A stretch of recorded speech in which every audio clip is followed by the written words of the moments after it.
হুজুর আমরা কিংবা আমি মুহাম্মদ সাল্লাল্লাহু আলাইহি ওয়াসাল্লামের গোলাম, এমনটি বলা কি শিরিক নয়? কারণ যেখানে কোরআনে স্পষ্ট বলা আছে মুহাম্মদ সাল্লাল্লাহু আলাইহি ওয়াসাল্লাম আল্লাহর গোলাম, তো মানুষ কি মুহাম্মদ সাল্লাল্লাহু আলাইহি ওয়াসাল্লামের গোলাম এ কথা বলা যাবে? আমাদের দেশে একজন নামকরা বক্তা রয়েছেন, তিনি সবসময় মিলাদ কিয়ামের পক্ষে কথা বলতে গিয়ে নিজেকে বলেন আমি নূর নবী মুহাম্মদ মুস্তাফা সাল্লাল্লাহু আলাইহি ওয়াসাল্লামের গোলাম। কতিপয় এক আলেম বলেছে যদি কেউ বলে আমি রসুলের গোলাম, এটা নাকি শিরক হবে। এই কোরআনে আল্লাহ কি বলছে জানেন? কোরআন কুল ইয়া ইবাদিয়াল্লাযীনা আসরাফু আলা আনফুসিহিম লা তাকনাতু মির রাহমাতিল্লাহ। মুহাম্মদ সাল্লাল্লাহু আলাইহি ওয়াসাল্লাম আপনি বলুন, হে আমার বান্দারা। উম্মতকে রাসূলুল্লাহকে আল্লাহ কি বলতে বলছেন? আমার বান্দারা বলছেন না? আমরা তো আল্লাহর বান্দা। তা নূর নবী মুহাম্মদ সাল্লাল্লাহু আলাইহি ওয়াসাল্লামের উম্মতকে আল্লাহ বান্দা বলতে কেন বলছেন? অর্থ এক এক জায়গায় এক এক রকম হবে। আমরা আল্লাহর ইবাদত করি, সেজন্য আল্লাহর গোলাম। আবার আমরা নূর নবী মুহাম্মদ সাল্লাল্লাহু আলাইহি ওয়াসাল্লামের ইতাআত করি। কি করি? অনুসরণ করি, এই জন্য আমরা মুহাম্মদ সাল্লাল্লাহু আলাইহি ওয়াসাল্লামের গোলাম। কথা বুঝেন নাই? এক এক জায়গায় এক এক শব্দের এক এক অর্থ আসে। রাসূলুল্লাহ সাল্লাল্লাহু আলাইহি ওয়াসাল্লাম উম্মতরা নিজেকে রাসূলুল্লাহ সাল্লাল্লাহু আলাইহি ওয়াসাল্লামের গোলাম হিসেবে স্বীকার করতে পারবে কিনা? না, পারবে না।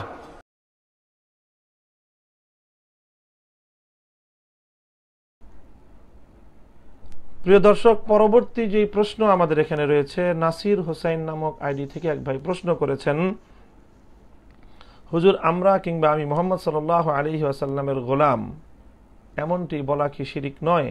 কারণ যেখানে কোরআনে স্পষ্ট বলা আছে মুহাম্মদ সাল্লাল্লাহু আলাইহি ওয়াসাল্লাম আল্লাহর গোলাম, তো মানুষ কি মুহাম্মদ সাল্লাল্লাহু আলাইহি ওয়াসাল্লামের গোলাম এ কথা বলা যাবে? আমাদের দেশে একজন নামকরা বক্তা রয়েছেন, তিনি সবসময় মিলাদ কিয়ামের পক্ষে কথা বলতে গিয়ে নিজেকে বলেন আমি নূর নবী মুহাম্মদ মুস্তাফা সাল্লাল্লাহু আলাইহি ওয়াসাল্লামের গোলাম। কথাটা কি শিরক কিনা বিষয়টি জানাবেন। প্রিয় দর্শক, আমরা জানি যে গোলাম শব্দটি এটি আসলে আরবিতেও এক শব্দ ব্যবহার হয়, আবার গোলাম শব্দটি ফার্সি ভাষায় ব্যবহার হয়, এবং দুই ভাষায় গোলাম শব্দের অর্থ সম্পূর্ণ ভিন্ন ভিন্ন। আরবি ভাষায় গোলাম বলা হয় সন্তানকে অথবা বালককে, ছোট মানুষকেও গোলাম বলা হয়, সন্তানকেও গোলাম বলা হয়। আরবি ভাষায় গোলামের এই অর্থ। আর ফার্সি ভাষায় গোলামের অর্থ যেটা বাংলায় আমরা বুঝি যে গোলাম মানে হলো কৃতদাস, এরকম দাস অর্থে গোলাম ব্যবহার হয়। আরবিতে এই দাস অথবা গোলামের প্রতিশব্দ হলো আব্দ। এই জন্য কোরআনে পাকের মধ্যে আল্লাহর নবীকে আব্দুল্লাহ বলা হয়েছে এবং আব্দুহু বলা হয়েছে। রাসূল সাল্লাল্লাহু আলাইহি ওয়াসাল্লাম হলেন আল্লাহ পাকের আব্দ। ওই আব্দের অনুবাদ আমরা বাংলা ভাষায় করে থাকি গোলাম, এবং এই গোলাম শব্দটি বাংলা ভাষায় এসেছে মূলত ফার্সি থেকে। এখন প্রশ্ন হলো, কোনো ব্যক্তি আল্লাহর গোলাম হওয়া ছাড়া বা আল্লাহর দাস হওয়া ছাড়া অন্য কোনো মানুষের দাস হতে পারে কিনা? এই বিষয়ের স্পষ্ট জবাবের জন্য আমাদেরকে আরেকটি বিষয় বুঝে নিতে হবে, সেটি হলো দেখেন আসলে দাস দুই অর্থে ব্যবহার হয়। যেমন আল্লাহ রসুলের যুগেও, ইসলামের প্রথম যুগেও দাস প্রথা বিদ্যমান ছিল। সেখানে একজন মানুষ আরেকজনের কৃতদাস হিসেবেও থাকত। সেই কৃতদাসের প্রথা এটি ইসলাম ধর্মে সিদ্ধ এবং বৈধ পন্থায় ছিল। যারা কৃতদাস তাদেরকে কোনো ব্যক্তির দাস বলা হতো, কোনো ব্যক্তির গোলাম বলা হতো, কোনো ব্যক্তির আব্দ বলা হতো, যে আব্দু ফুলানিন, অমুকের দাস, অমুকের কৃতদাস, অমুকের গোলাম, এই অর্থে।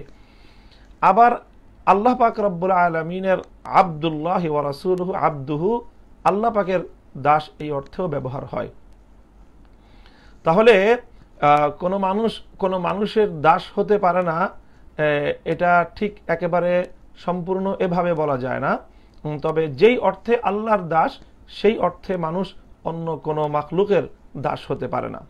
হ্যাঁ, মানুষ আরেকজন মানুষের দাস হতে পারে, যেমন ইসলামের প্রথম যুগে এটা প্রচলন ছিল এবং সেটা বৈধ এবং সিদ্ধ পন্থাতেই রয়েছে। সেটা হলো মানে কারো কৃতদাস হতে পারে, এবং তাকেও যে কারো কৃতদাস হবে তাকে তার মালিকের গোলাম বলা হয় বা তার মালিকের দাস বলা হয়, এবং মালিককে তার মাওলা বলা হয়।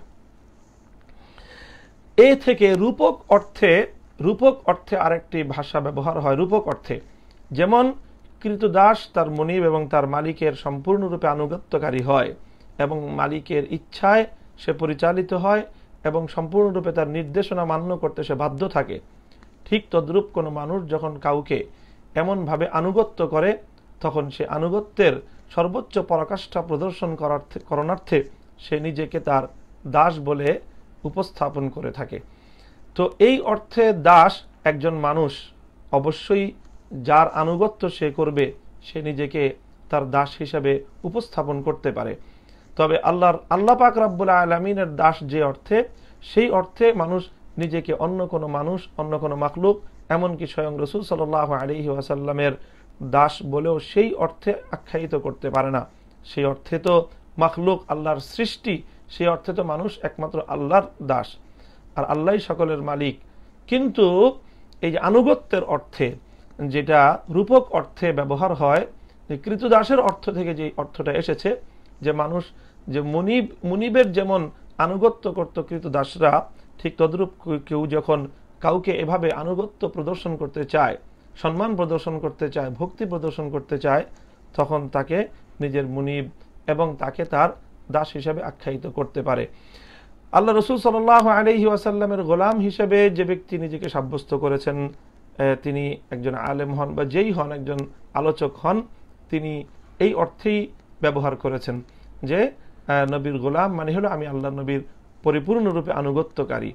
কাজে এই অর্থে আল্লাহ রাসূল সাল্লাল্লাহু আলাইহি ওয়াসাল্লামের গোলাম যদি নিজেকে কেউ বলে দাসত্বকারী অর্থাৎ আনুগত্যকারী, তাহলে এটা শিরক হওয়ার কোনো কারণ নেই এবং এটা এভাবে বলতেও আপত্তি থাকার কোনো কারণ নেই।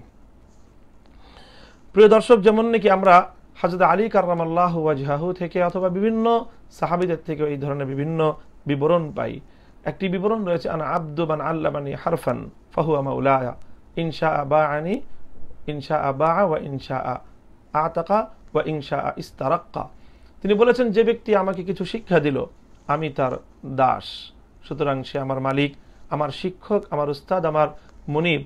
তিনি চাইলে আমাকে তার দাস হিসাবে রেখে দিতে পারেন, চাইলে আমাকে মুক্ত করে দিতে পারেন। এই ব্যবহার থেকে আমরা বুঝতে পারি যে রাসূল সাল্লাল্লাহু আলাইহি ওয়াসাল্লামের দাস হিসেবে, গোলাম হিসেবে নিজেকে আখ্যায়িত করা, এটি রাসূলের সৃষ্ট এই অর্থে নয়, বরং রাসূল সাল্লাল্লাহু আলাইহি ওয়াসাল্লামের আনুগত্যকারী এই অর্থেই নিজেকে দাস হিসাবে, গোলাম হিসাবে ব্যক্ত করা হচ্ছে। এতে আপত্তির কোনো কিছু আমি দেখছি না।